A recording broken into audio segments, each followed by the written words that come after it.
Good afternoon to everyone. My topic is all about the Republic Act number 4670, the Magna Carta for Public School Teacher. So before I start, I'm introduce myself. I'm Abigail Yusoronyo, BP Ed 2. Before anything else, we know that the Magna Carta from the Latin word Greek charter. There are two main points of Magna Carta that are still relevant today. First is the fact that everyone is equal under the law is very important in our legal system today. What once applied to kings still applies to our politicians. Second is it ensures that no person can gain unlimited power in our society. The continuation of report is clear. So let's start. So Section 7, Code of Professional Conduct for a Teacher. Within 6 months from approval of this act, the Secretary of Education by Leonor Briones shall formulate and prepare a code of professional conduct for a public school teacher. A copy of code shall be furnished each teacher, provided, however, that where this is not possible by reason of inadequate physical resources of the Department of Education, at least 3 copies of the same code shall be deposited with office of the school principal or head of teacher where they may be accessible for use by the teachers. So, Section 7, of course, if once you will be given a position, a certain rank, you are also given the copy of a code of professional code of teacher. So, it's like a reminder, a set of guidelines for you to remember and how to act professionally, especially your rules as a public school teacher.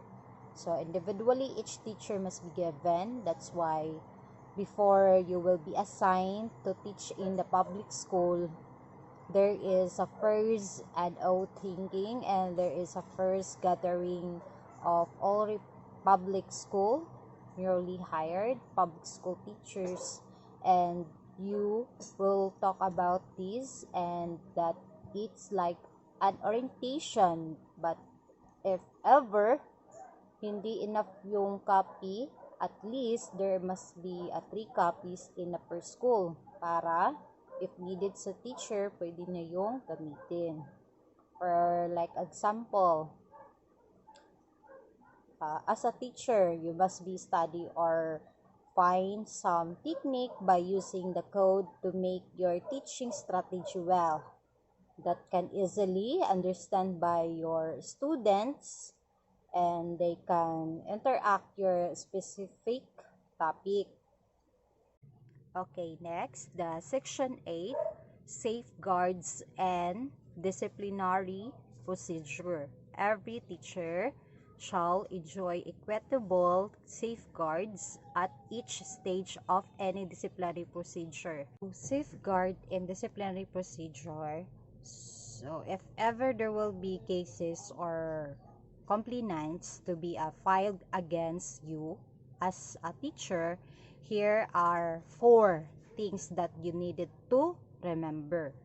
So first is the right to be informed in the writing of the charges. So there must be a letter informing you that there is a case filed against you. So what is it all about? Who filed it? So, stop like that. So, basic information, di yung basa-basa magugulat ka na lang, hinihila ka na lang ng mga pulis ng ganito, and so on. There must be a process as what we were taught in the Pulsi. Everything was a feel or everybody is innocent unless otherwise proven guilty and everybody must go through some due process. So next, second, the right to full access to the evidence in the case. So, of course, you needed to know that were the grounds in what way will you be able to protect yourself or defend yourself? So, ano yung maaari mong gamitin to prove that you are ended not a guilty in this situation? So third, we have her the right to defend yourself and to be defended by a representative of his choice and or by his organization, and adequate time being given to the teacher for the preparation of his defense. So, maari mong i-defend mo yung self mo, maari kang kumuha ng abogado to defend yourself. Or you can also choose the representative chosen by the organization that you are part of. So lastly, the right to appeal to clearly designated authorities, to people who are really assigned to that specific case. That's why there is a committee under that who will be handle that case or kind of situation, and it's the right of the superintendent to really see to it that fair judgment will be given. While the case is ongoing, or while the trial is ongoing, the result or any action will not be made public because kasi madudungisan yung name ni teacher and also yung image ni teacher. And what will be happening? It will be affect the mental health of the teacher and also the way people will see the teaching profession in general. So be careful not to be really publicize these issues unless the decision is made final. Example, in a section 8, the teacher must be known what are the specific topic that they have and to inform and to have access of every guidelines or that they can perform well to their students. And next is section 9, administrative charges. The administrative charges against a teacher shall be heard initially by a committee composed of the corresponding school superintendent of the division or a duly authorized representative who should at least have the rank of a division supervisor, where the teacher belongs as chairman, representative of the local, or in the absence any existing provincial or national teachers organization and supervisor of division. The last two to be designated by the director of public schools, and the committee shall submit its findings and recommendations to the director of public schools within 30 days from the termination of the hearings, provided, however, that where the school superintendent is the complainant or an interested party, all the members of the committee shall be appointed by the Secretary of Education. So, Section 9, the administrative charges. What if is a teacher nagka-problema kay principal? Paano yan? O sa admin niya? So, you must be file a case, you must be address it to the committee. Who's this committee? So, we have here superintendent of the division and the other local government or other representative.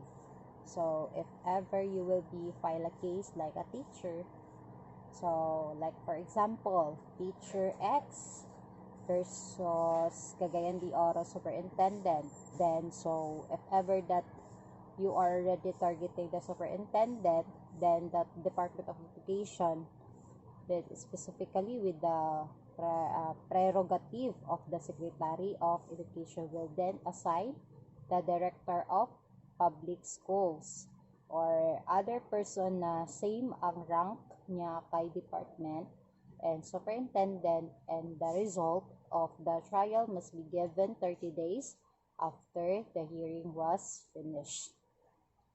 Example, everybody has their own control to their duties. If where you assign, like our secretary in education, she has right to make her own decision to the Department of Education. So next is section 10, no discrimination. There shall be no discrimination whatsoever in entrance to the teaching profession, or during its exercising, or in the termination of service based on any ground other than professional consideration. Section 10, no discrimination. So regardless of your color, regardless of the tribe that you are part of, you are entitled to be part of the DepEd. So if gusto mo maging public school teacher, go! Why not, diba? Wala yan sa pili. Example, as a teacher, no one can discriminate your teaching strategy and how you respond with your co-teacher, because everyone has a uniqueness and every teacher has their own way to teach with their students. So next is the section 11, merit teachers. Whenever possible, the proper authority shall take all steps to enable married couples, both of whom are public school teachers, to be employed in the same locality. Section 11, married teachers. So if you are married, you should be assigned in the same locality. So like for example, if ever si teacher A, wife niya si teacher B, dapat pareho silang nagtuturo sa Carmen, which is their locality. Not really the same school, but as long as they are in the same locality. So si teacher A nasa Carmen National High School, si teacher B nasa Carmen Integrated School. So that's it. Again, they must be on the same locality. Example, if there are teachers that the same profession, it is better to teach with the same locality so that they can adapt easily and interact with one another. And you need to have any different position, and teacher will having a relationship must be married. So lastly, to my report, section 12, academic freedom. The academic freedom, teachers shall enjoy academic freedom in the discharge of their professional duties, particularly with regard to teaching and classroom methods. Section 12, every teacher is entitled to academic freedom. Walang maaaring magdikta kung ano man ang iyong mga activities na dapat gawin mo inside the classroom, kasi ikaw mismo mas nakilala sa mga mag-aaral mo. You know the students' work compared to your principal. You know their capabilities. You know the areas wherein they're good at. You know when they participate most and a lot more. So that is academic freedom. You have the freedom to enjoy your facilitate and teaching and learning process in whatever way you deem necessary. So example, teacher must have their freedom to make their own strategy, rules, and regulation to their classrooms. So that's all my report, and thank you. Good day everyone, I'm Anthony Jan Tabada, BPED 2. Today we're going to discuss the continuation of Lesson 2, Republic Act No. 4670, the Magna Carta for Public Teachers. So, the report of my classmates end in Section 12, Academic Freedom.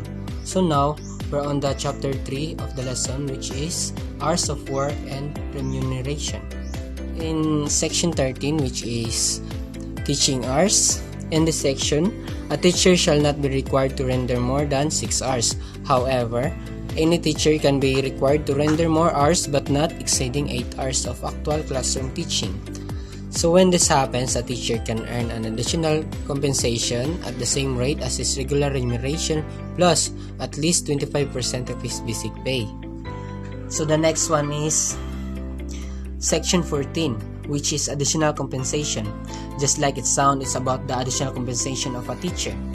This section shows that a teacher shall be paid an additional compensation when they do co-curricular and out-of-school activities and other activities outside that is not defined as a normal duties of a teacher. They shall be paid at least 25% of the regular remuneration after a teacher completed at least 6 hours of actual classroom teaching a day. And there's also a case for other teachers and schools officials that is not engaged in actual classroom instruction. Any of their work that is performed in excess of 8 hours a day shall be paid an additional compensation at least 25% of their regular remuneration. Now, who will be the one to pay the additional compensation? The agencies that utilizing the services of a teacher will be the one to pay the additional compensation. It was under this section 14. Now, education authorities will refuse if there's no assurance that the agencies will pay for the remuneration provided for under this section. Next one is section 15, which is criteria for salaries. So, teacher salaries shall correspond to the following criteria. So, we're gonna read the 3 part of criteria for salaries. So, the first one is they shall compare favorably with those paid in other occupation requiring equivalent or similar qualification, training, and abilities. So this one said that the teacher should have equality of the other similar occupation, abilities, in other. The next is they shall be such as to ensure teachers a reasonable standard of life for themselves and for their family. So this one said that every teacher shall have a reasonable standard of life for themselves and for their beloved family, like it said. Last one is they shall be properly graded so as to recognize the fact that the certain position require higher qualification and greater responsibility than others. That the general salary scale shall be such that the relation between the lowest and the highest salaries paid in the profession will be of reasonable order. Narrowing the salary scales shall be achieved by raising the lower end and salary scales relative to upper end. So this one said that the teacher shall be graded properly and let them recognize the fact that certain positions require higher qualification and greater responsibility than others, and their salaries will be paid in reasonable order. So the next one is section 16, which is salary scale. So this section shows that the salary scales which we mentioned earlier shall provide gradual progression to minimum to maximum salary by means of regular increments. So this will be granted after 3 years. And the progression of the salary scale shall not extend over a period of 10 years. So the next one is section 17, equality in salary scale. So this section said that the salary of a teacher in a city or municipal should not be less than those provided teachers of the national government.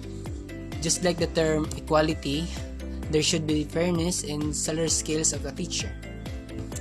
So the last one of my report, which is section 18, cost of living allowance. So in this section, it states that at the very least, teacher's salary shall keep pace with the rise of the cost of living by payment of a cost of living index. And the Secretary of Education shall recommend to Congress that the necessary funds of the cost of living allowance of the teachers employed by national government shall approved by the President of the Philippines. So that's all. Many thanks to watch this one. So I hope you learned some from me, my report. Thank you.